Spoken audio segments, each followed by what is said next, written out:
Tom Kennedy. I'm from Telford, Pennsylvania, and I play golf once or twice a year. All right, so we're working with Mr. Kennedy on a swing, and the three things we're going to focus on are his grip, his feet, and the swing path. I'm trying to establish a strong grip so you can see the logo on his left hand and his four knuckles on the grip. And then with his path, making sure he swings from outside to in instead of um, inside out, which would cause the fade. And then with his feet, keeping them more solid to the ground instead of bouncing all over the place. Just trying to get as much bounce as possible to get the best swing. All right, this is tradition.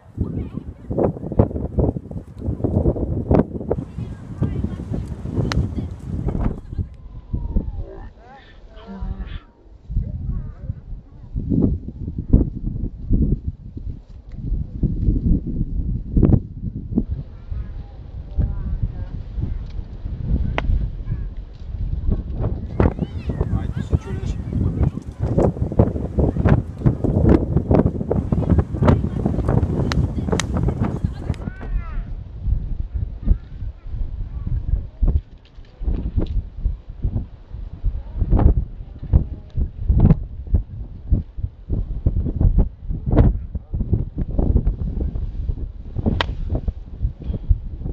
All right, so the first thing I want to work on is the grip.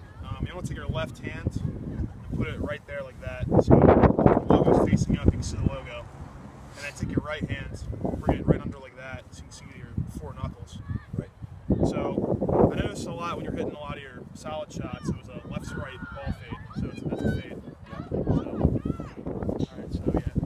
So that's like that. All right, here we go.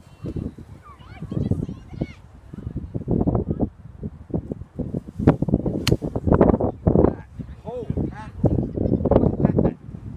Next, I'm going to work with you on your stance. So make sure your feet are shoulder length apart. Yep. And try, remember, like I was saying, keep this left foot square to the target. Okay. And I notice your feet tend to like move a lot. Like try and keep it planted to the ground as much as possible.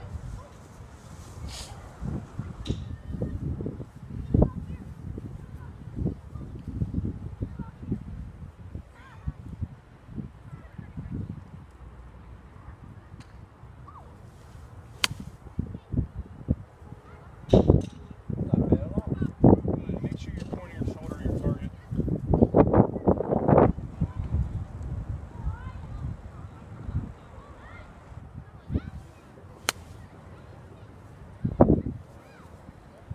All right. So in the first lesson, we worked on your grip, Right. stance. Right. So now for lesson 2, we're going to work on the path. Try to focus on that. Okay. So what I want you to concentrate is on taking this back, keep that club face square to the ball, making sure you can keep that hooded. Okay. Go back and make sure you really establish this inside path. Don't go like over the top. Try and Oh. really stay established to this move instead of this move. So Yeah, right elbow. yeah, keep your right elbow. Yep. Thank you.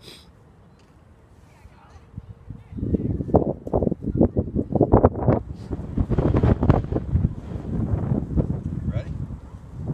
All right, here we go.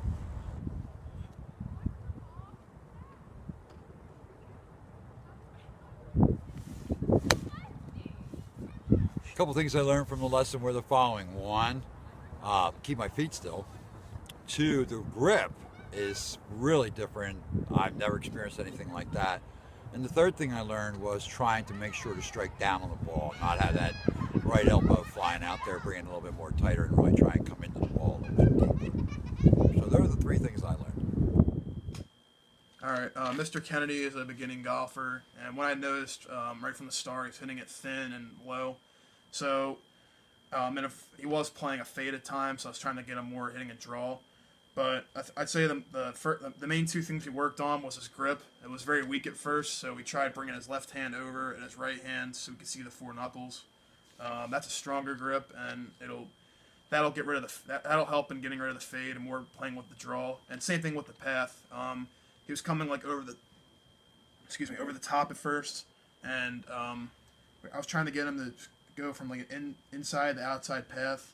So again, that was helping him like hit the ball definitely a lot straighter and like better solid contact instead of hitting it thin and low like he was at first. and he was. I noticed he wasn't getting rid. He was getting rid of that fade and playing more of a draw towards the end. Um, in conclusion, I felt like as an instructor, I stayed pretty positive throughout the lesson. You know, really just teaching him all I know about those components I mentioned earlier. I felt I communicated well, and he seemed like he was really learning and executing the skills, which was great. But if next time I feel like I can not overwhelm someone with so much information. There's only so much you can learn from one lesson. It's important to really just pick out certain things and not like overwhelm the student, and make sure they don't get frustrated, and just make sure they get that one skill, and usually other skills you can move on to in another lesson. But it's important to stay central to those certain skills and not overwhelm. So what I learned through the experience is I felt like I tried to stay calm and positive throughout, and it was good. Like again, like seeing them like execute the skills, learn, and it was great. I could communicate them well.